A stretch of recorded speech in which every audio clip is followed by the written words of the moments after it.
Dear students, in the last lecture we have already studied about the Lac-Operon model. हमने यहाँ पर देखा है कि जो भी प्रोकैरियोटिक डीएनए होते हैं that are polycistronic, they perform many functions. तो उसी तरीके से उसी को जीन एक्सप्रेशन, जीन रेगुलेशन को शो करने के लिए जेकब एंड मोनोड ने यहाँ पर लैक-ओपेरॉन मॉडल पेश किया है. और यहाँ पर लैक-ओपेरॉन ने अपने एक्सपेरिमेंटल मटेरियल के लिए ई कोलाई बैक्टीरिया को यहाँ पर जो यूज़ किया है. तो यहाँ पर जब ग्लूकोज के अंदर बैक्टीरिया को रखते हैं क्या इफ़ेक्ट होता है, क्या जीन एक्सप्रेशन, जीन रेगुलेशन कैसा रहेगा. और अगर उसी बैक्टीरिया को अगर हम यहाँ पर लैक्टोज के सॉल्यूशन के अंदर रखते हैं, what changes that will observe, वो चीज़ें हमें यहाँ पर जो है देखना है.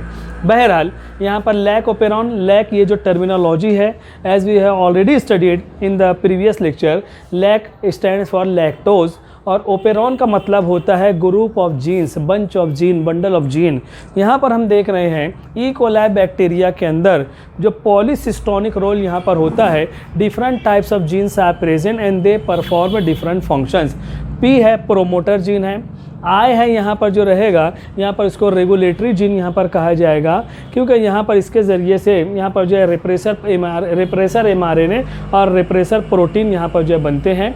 उसके बाद जो है ऑपरेटर जीन ओ से जाहिर किया जाएगा, ZYA, ये तीनों जीन मिलकर इनको जो स्ट्रक्चरल जीन जो है यहाँ पर कहा जाता है.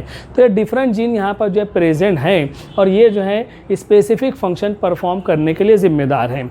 अब यहाँ पर प्रोमोटर जीन यहाँ पर जो प्रेजेंट है, तो यहाँ पर ये रेगुलेटरी जीन को जो है प्रोमोट करता है, पुश करता है ताकि ये अपना वर्क शुरू करे, है ना. इसी तरीके से यहाँ पर प्रोमोटर जीन है, ये ऑपरेटर को पुश करेगा और यहाँ पर स्ट्रक्चरल जीन अपना वर्क जो है यहाँ पर शो करता है.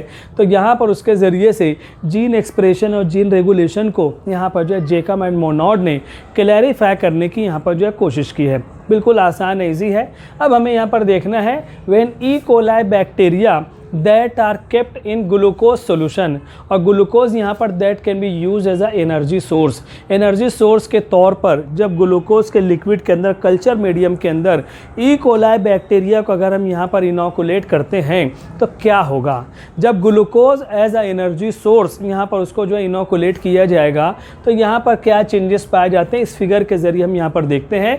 ये जो पूरा स्ट्रैंड यहाँ पर दिखाई दे रहा है ई कोलाई बैक्टीरिया का डीएनए है, प्रोकैरियोटिक डीएनए, जिसके अंदर यहाँ पर डिफरेंट टाइप्स ऑफ जीन्स यहाँ पर पाए जाते हैं.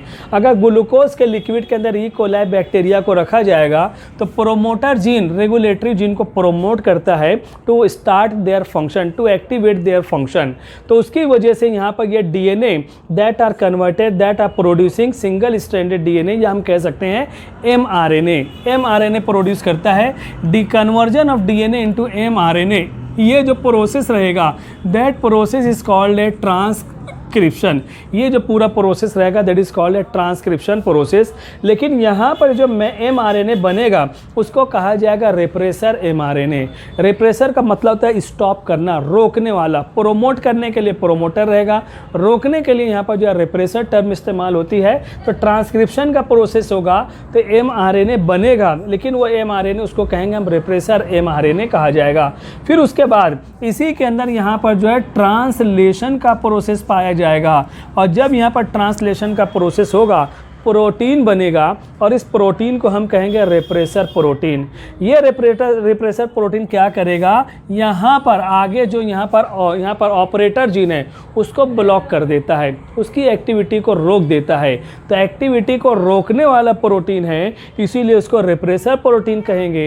ये किससे बना हुआ है, एमआरएनए जो रहेगा, तो इसका जो एमआरएनए ट्रांसक्रिप्शन के वजह से जो बना है उसको हम कहेंगे रिप्रेसर एमआरएनए.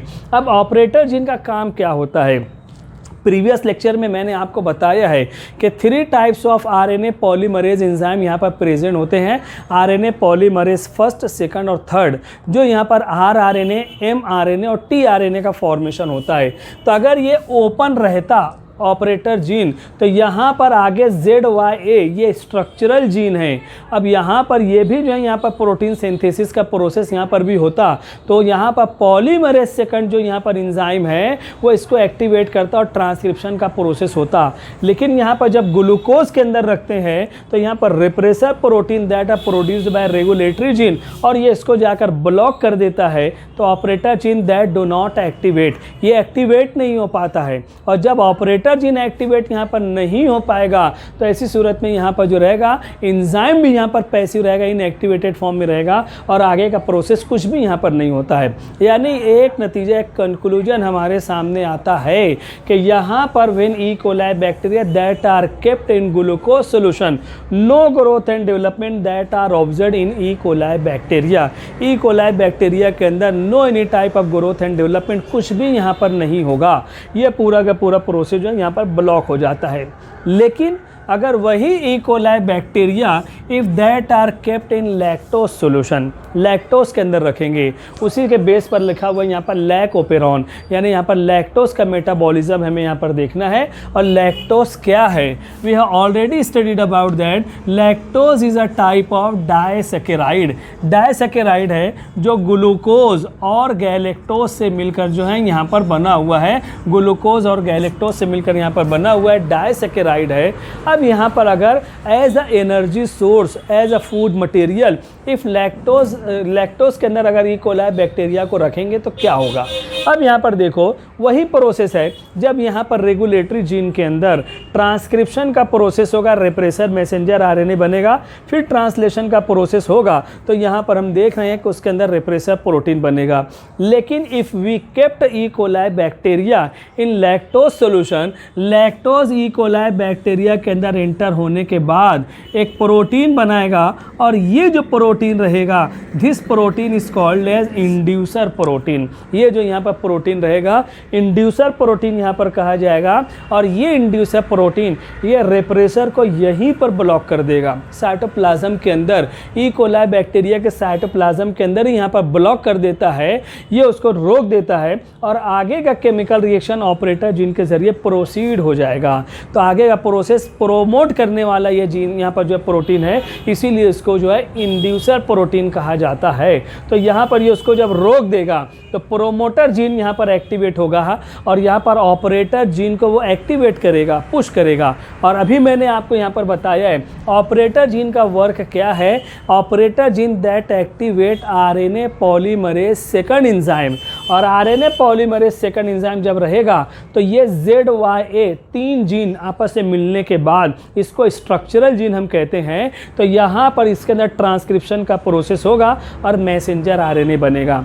अब ये जो मैसेंजर आरएनए है उसको हम कहेंगे lac messenger RNA, lactose messenger RNA. किसकी एक्टिविटी से बना है? By use of lactose. Lactose ने यहाँ पर रेप्रेसर को ब्लॉक कर दिया है, उसको स्टॉप कर दिया है, तो उसकी वजह से operator gene polymerase RNA polymerase second enzyme से डीएनए से मैसेंजर आरएनए यहाँ पर बना है by the activity of lactose, इसीलिए उसको लैक मैसेंजर आरएनए यहाँ पर कहा जाएगा। अब उसके बाद फिर यहाँ पर ट्रांसलेशन का प्रोसेस यहाँ पर पाया जाएगा। तो यहाँ पर 3 types of genes are present, 3 types of enzymes are produced here. अब यहाँ पर जब ट्रांसलेशन का प्रोसेस होगा तो साइटोप्लाज्म के अंदर जो 3 टाइप्स ऑफ एंजाइम है वो है beta galactosidase enzyme, permease enzyme और ट्रांस एसिटिलेज एंजाइम। इस तरीके से there is a production of 3 different types of enzyme. अब यहाँ पर क्या होता है, ट्रांस एसिटिलेज एंजाइम ये डायरेक्ट यहाँ पर एक्टिवेट नहीं होता है, बल्कि they direct attack on the permease enzyme, they activate the permease enzyme. और इसकी वजह से क्या होगा, permease enzyme that become activated and that give permission to enter the lactose inside the body of E coli bacteria. जब तक ये इसका प्रोडक्शन नहीं है तो यहाँ पर ई कोलाई बैक्टीरिया की जो सेल वॉल है वो सेमी परमिएबल नेचर यहाँ पर है। Some amount of lactose that may enter inside E coli bacteria, और ये प्रोसेस हो सकता है, इंड्यूसर प्रोटीन यहाँ पर बन सकता है। लेकिन जब यहाँ पर परमिएज एंजाइम बन गया और ट्रांस एसिटिलेज इसको जो है यहाँ पर एक्टिवेट करता है, अब यहाँ पर डायरेक्ट यहाँ पर परमिशन मिल गया है कि ई कोलाई बैक्टीरिया के अंदर डायरेक्ट लैक्टोज जितने भी आउटर सरफेस के ऊपर हैं वो सब के सब जो अब यहाँ पर जो अथॉरिटी के साथ में यहाँ पर जो है ई कोलाई बैक्टीरिया के अंदर इंटर करते हैं। अब क्योंकि उनको परमिएज एंजाइम की वजह से उनको परमिशन यहाँ पर जो है मिल चुका है। अब जब उनको यहाँ पर परमिशन मिल चुका है तो लैक्टोज जो अभी आउटर सरफेस के ऊपर है that inter inside the body of E coli bacteria, और उसके बाद जब यहाँ पर लैक्टोज यहाँ पर आ गए हैं, अब यहाँ पर जो डायरेक्ट इसके ऊपर एक्टिवेशन यहाँ पर होता है बीटा गैलेक्टोसाइडेज इंजाइम। ये लैक्टोज जो डाइसैकेराइड है, ग्लूकोज और गैलेक्टोज का कॉम्बिनेशन है, तो beta galactosidase that are responsible to digest the lactose, lactose को डाइजेस्ट करेगा, और as a result of this digestion disaccharide that are converted into monosaccharide, दो मोनोसैकेराइड के अंदर कन्वर्ट होगा, और यहाँ पर इसका जब डाइजेशन होगा as a result of that glucose और गैलेक्टोज का फॉर्मेशन यहाँ पर होता है। ग्लूकोज और गैलेक्टोज का फॉर्मेशन यहाँ पर होता है। जब ग्लूकोज और गैलेक्टोज यहाँ पर उनका फॉर्मेशन होगा तो ये मोनोसैकेराइड है, simple form of sugar molecule है। अब ये ग्लूकोज मोनोसैकेराइड है, simplest form of sugar molecule, galactose ये भी simplest form of sugar molecule यहाँ पर हैं। अब ये जब सिंपल फॉर्म में रहेंगे that they are not further hydrolyse, further hydrolysis नहीं होगा। जब ये ब्रेक होते हैं ई कोलाई बैक्टीरिया के, जब इसका डाइजेशन होता है तो ये दोनों के दोनों मोनोसैकेराइड जो होते हैं they are responsible for the production of ATP. ATP का फॉर्मेशन होता है क्योंकि monosaccharides are not further hydrolysed, ये ब्रेक होकर कोई नए केमिकल के अंदर ये कन्वर्ट होने वाले नहीं हैं। अब जब ये ब्रेक होंगे तो direct they are responsible for the production of ATP. ATP formation इनके ज़रिए से होता है, और जब ई कोलाई बैक्टीरिया को एटीपी मिलेगा तो यहाँ पर बैक्टीरिया के अंदर नॉर्मल लाइफ ग्रोथ और डेवलपमेंट यहाँ पर होगा। तो यहाँ पर हम देख रहे हैं जीन एक्सप्रेशन और जीन रेगुलेशन, यानी यहाँ पर जीन एक्सप्रेस हो रहा है, रिप्रेसर प्रोटीन बन रहे हैं, लैक्टोज की वजह से यहाँ पर जीन एक्सप्रेस होते हैं, इंड्यूसर प्रोटीन ये ब्लॉक कर देता है, ऑपरेटर जीन यहाँ पर एक्सप्रेस होते हैं तो लैक मैसेंजर आरएनए बनेगा, और उसके ज़रिए से यहाँ पर जो 3 डिफरेंट टाइप्स ऑफ एंजाइम का प्रोडक्शन होता है। इस तरीके से यही condition if that are continued in E coli bacteria तो that is called a gene regulation. तो ये रूटीन वर्क है जो ई कोलाई बैक्टीरिया के अंदर यहाँ पर कंटिन्यू जारी रहेगा, यानी glucose no growth and development, लेकिन लैक्टोज के अंदर अगर रखा जाएगा